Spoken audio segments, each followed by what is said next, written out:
अगर अरावलीज ना बचे ना तो नॉर्थ इंडिया का क्लाइमेट कोलैप्स हो सकता है। Let's understand why in 60 seconds. Aravallis India की सबसे पुरानी माउंटेन रेंज है। गुजरात, राजस्थान, हरियाणा होते हुए दिल्ली तक पहुंचती है। ये लगभग 800 किलोमीटर लंबी रेंज है जो कि थार डेजर्ट को ईस्ट की तरफ बढ़ने से रोकने में नेचुरल बैरियर की तरह काम भी करती है। जिस तरह हिमालय सेंट्रल एशिया की कोल्ड विंड्स को रोकता है, उसी तरह अरावलीज भी थार की हॉट, ड्राई, डस्टी विंड्स को एनसीआर और उसके आसपास तक के रीजन्स तक पहुंचने से बचाती है।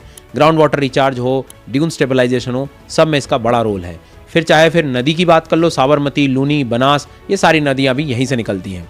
अब मुद्दा यह है कि एनवायरनमेंट मिनिस्ट्री ने कहा कि केवल उन्हीं रीजन्स को अरावली रेंज का हिस्सा माना जाएगा जो आसपास की जमीन से 100 मीटर ऊंचे हो। लेकिन फॉरेस्ट सर्वे ऑफ इंडिया के हिसाब से राजस्थान में कुल 8.7% हिल्स ही हैं जो 100 मीटर से ऊपर हैं, यानी कि लगभग 90% हिल्स 100 मीटर से छोटी हैं, जिनको अरावली का हिस्सा माना ही नहीं जाएगा। इससे तो यहाँ पर माइनिंग और कंस्ट्रक्शन प्रोजेक्ट्स की संख्या बढ़ती चली जाएगी, जिससे पहाड़ियां और जंगल और ज्यादा कटेंगे और साथ ही साथ पोल्यूशन कंट्रोल करना बहुत मुश्किल हो जाएगा। तो ये तो वही बात हुई ना कि जैसे एक ऑर्डर दे दिया जाए कि दिल्ली में जो 6 फीट से बड़े लोग हैं केवल वही लोग में आएंगे, बाकी को हम लोग नहीं मानेंगे।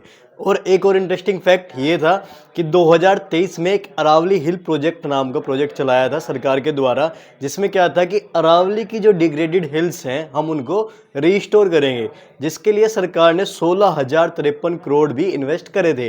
अब अगर इसके बारे में बात करी जाए तो ये दोनों आपस में क्लैश कर रहे हैं, यानी कि ये पैसे भी बर्बाद और हिल्स और जो प्राकृतिक नुकसान हो रहा है वो तो हो ही रहा है। तो अब आप कमेंट करके बताइए क्या सरकार का ये फैसला सही है या हम सबको मिलकर इसके लिए आवाज़ उठानी